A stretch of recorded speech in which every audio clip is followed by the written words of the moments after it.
We decided on Nation Next actually to get Sheila, but then Sheila jawan ho gayi to wo nahi aayi. Then we said, hey, shall we get Munni?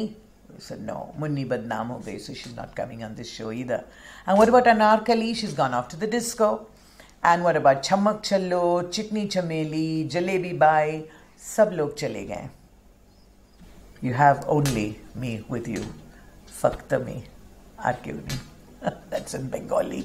நான் வந்து தமிழ்ல பேசுறேன் எல்லாமே mix பண்ணி சொல்லிடுறேன் உங்களுக்கு that I'm the only one for all of you now right now because you are the only one for me and you are my darling.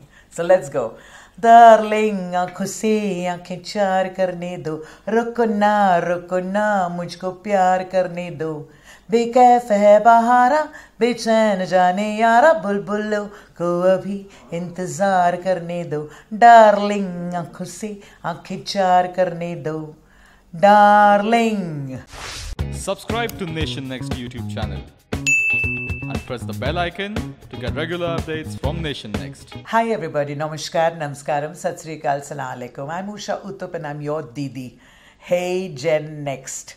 I'm so thrilled to be on this amazing Nation Next. Welcome to Dialogue at Nation Next. Thank you so much. Ma'am, you started your career in 1969 at Nine Gems, and then you would often perform regularly at swanky places like Talk of the Town, which is not just Jazz by the Way, and Trinkas in Kolkata.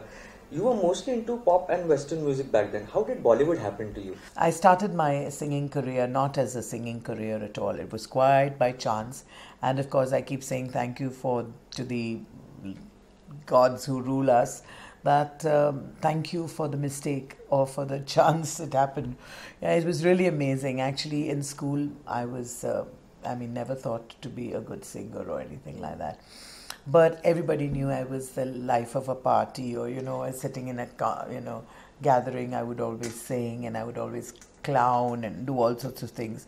So I think it was in everybody's mind that I would be able to sing. For some odd reason, in Nine Gems, my aunt, who was the then director of tourism in Madras, she asked me to get up and just sing. There was a band over there. And I'm a great one for challenges, actually. Like today, you just called me out to do this interview.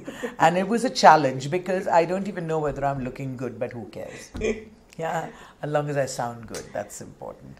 So when she told me get up and sing, I said, okay, I'll get up and sing. And I got up and, I realized that everybody clapped their hands after the show. After one song. And so I sang another and another. And before I knew it, I'd already sung 45 minutes. And the owner came and asked me whether I would sing for the whole week. And I was so thrilled. I agreed, of course. And at the end of which, they gave me a payment of a Kanjivaram sari, which is just amazing. And yes, I come from a very middle-class background. And my father was in the police in Bombay. And so, it was not planned at all. Now people think, especially the younger generation, like all of you think that it was a great marketing idea or a strategy, great strategy positioning, getting into the nightclub. But it really wasn't like that. It was just because I, as I said, come from a very middle class upbringing. And it's great to be in the larger picture, a citizen of the world.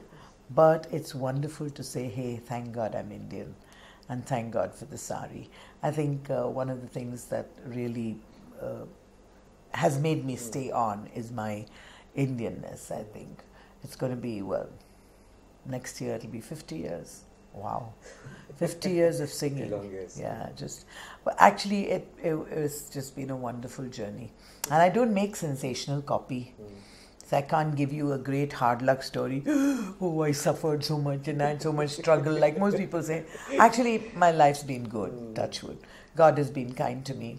I don't make much money, but that's okay. I make people like you and you and you and you and you, good friends. And, it's great to know that you would still be interested in talking to me about this. So I'm grateful to God. No, truly.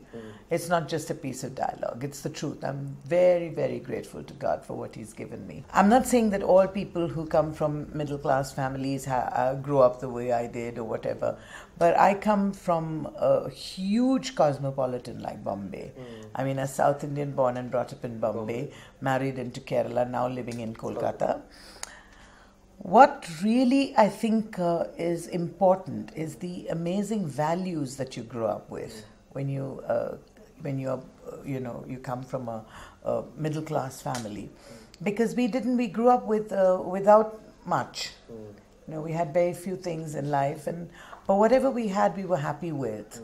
And I can't imagine a single day when, like kids today, they're always bored, So bored, I'm so bored. What are you bored about? But we were happy flying kites and, playing gilli dandu and playing kabaddi and hututu, we used to call it. And climbing peru trees and, I mean, we had great fun growing up. So what I was trying to say is I don't have a hard luck story to give, unfortunately or fortunately. I can't say like many artists would say that they suffered so much which is also not to say that I didn't have my ups and downs. My life has given me a lot of ups, a lot of downs. Sometimes the highs are wonderful. Sometimes the lows are more than the highs. But then we all go through that, isn't it? You have your fair share. Everybody has their fair share of problems and troubles. And so it's okay. You learn to deal with it, especially when you realize that you're not the only one.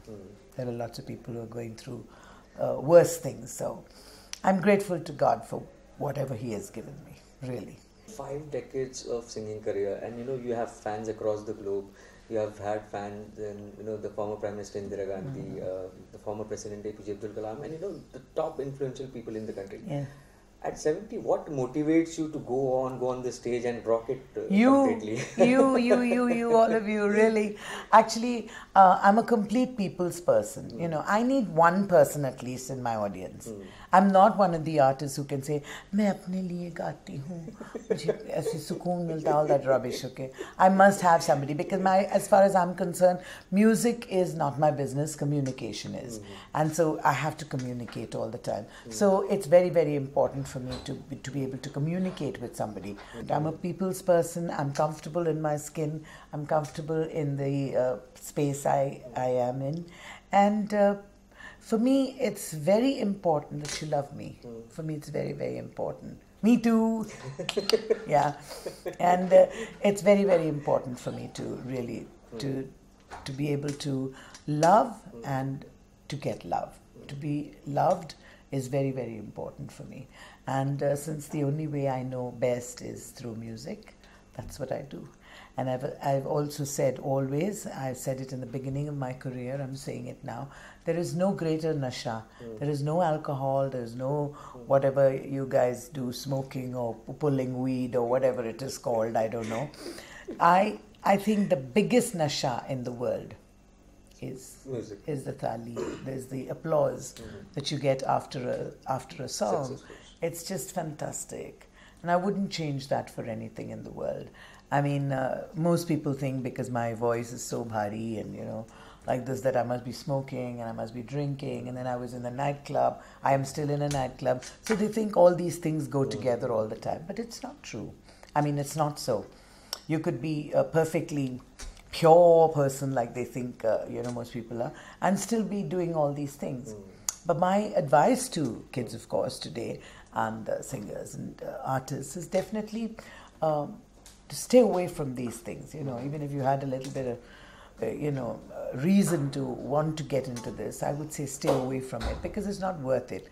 I think the most important thing is to be honest with yourself and to look inside yourself, and you'll find that it's much easier to deal with a lot of problems if you are really honest about it. Your songs have always been peppy in their tone. Did you ever think of getting into sad music? Because I have lots of happy music sometimes is really sad, and sad music is always happy.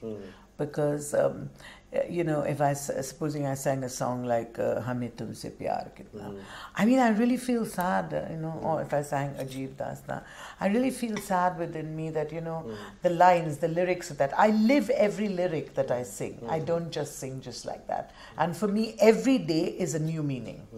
So most people associate me with only peppy kind of music and only fast rhythmic songs. But then supposing you were to say about Lord Krishna, okay, koi yahan aha nache nache, koi wahan dekho nache nache, sare hasi yahan. You sang it like a bhajan. Hey, it would be great, isn't it? But because it was picturized in a movie, and because Kalpana Iyer danced to it, and because the kapda that they wore was so small, and it was in a... And you recreated that moment some months back, if I'm not wrong. Kalpana ji was there, Jackie Shroff. Yes, it was fabulous. That was in Dubai, actually. It was just fantastic meeting up with Kalpana after such a long time, yeah. And it was great being able to sing Rambha with her one more time and do... all the songs that she was famous for, Hari Om Hari one, and this Koi Yahan Aha Nache Nache. So people think, yes, but I do sing sad songs. But you know something, I really believe in one thing. The people really, when they come to listen to you, they're not bothered about who else, at least for me, they're not bothered who sang the song before you. I've always been an artist who believes that a song is a song is a song. It doesn't matter who sang it before. In the Western world, everybody sang whatever there was in the universe. Once it's out of your head, it belongs to everybody, isn't it? Like, I mean, what difference does it make if somebody else sang it? And so I used to sing in the nightclub. I would sing Kishore Kumar, I would sing Yesudas, I would sing S.P. Balasubramaniam, I'd sing Dada Kondke. So you see, it never mattered to me who else sang that song before, because the audience always wants to reconnect. And it's a recall value that is so important for them.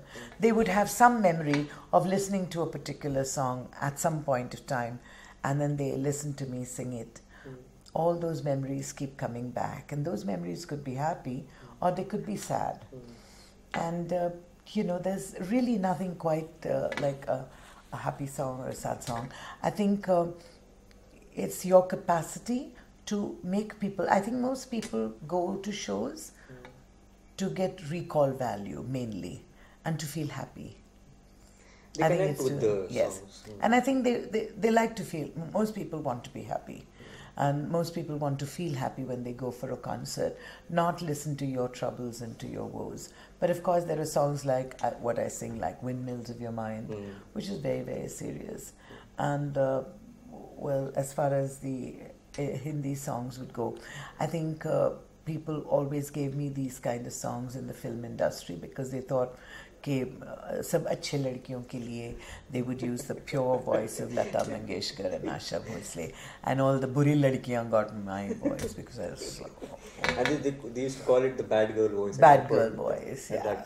At that point. So speaking about that, when you started singing in the Hindi film industry, the conventional female voices were ruling the music industry. Correct. And yours was a very unconventional husky voice. Correct. So what kind of difficulties did you face at that point of time? Was there some... No, I didn't have any difficulties at that time. Let me tell you why. Because I never started singing with an intention of becoming a playback singer. I was just a nightclub singer, and I was happy doing that because I've always believed another thing, that the song is always bigger than the singer. The song is always bigger than the singer. Today, K.L. Sehgal is not there, Manna Da is not there, Hemant Da is not there, Kishore Kumar is not there, Mohammed Rafi is not there, but their songs live on. And there are millions of people who are, you know, who get their roti kapda makan because of those songs. And so, why wait for somebody to die to be able to sing those songs? In our fraternity, shall I say, or our industry, you would never find Mohammed Rafi singing Kishore Kumar or Kishore Kumar singing Manna Da. You know, it was always their own songs that they would sing. Or Lata Mangeshkar would never sing somebody else's song. Similarly, Asha mostly wouldn't sing anybody else. Now things have changed, which is wonderful, which is what it's supposed to be. Because a famous bhajan or a famous ghazal is being sung by everybody. Right? And what's wrong in that? There's nothing wrong in that. As I said, a song is always bigger than the singer. And, your work will speak for itself. And it's never been that, I'm a good singer or I'm a bad singer, but hey, I'm 100% original. A song is much bigger than the singer. It could be any song, but it's much, much bigger. And one of my favorite songs, I would say, is from the film Sadma. Surmai akhiyon se nanna surmai akhiyon se nanna munna ek sapna de ja re. Now, who said that it has to be sung in a particular way? Okay, who? And all these reality shows, I think it's a fantastic platform to expose the amount of talent that we have in India. Imagine for so long it was just, a country with so many crores and crores of people, but there were just 5 singers who were ruling. Isn't that crazy? And today we have so many wonderful singers, People talk about, start with Hariharan, Shankar Mahadevan, Sonu Nigam, Arijit, Shreya Ghoshal, Sunidhi Chauhan, how many, Richa Sharma, fantastic singers. And it's so beautiful to see that they're all there and they're all doing their work. There's always place, there's always room for many more, especially in a country like ours. I think if you go abroad, nobody has this kind of an idea that I must have a monopoly on this or that. If you say Latino, it's a genre. You'll find Santana, you'll find Gloria Estefan, you'll find so many people who are doing Latino.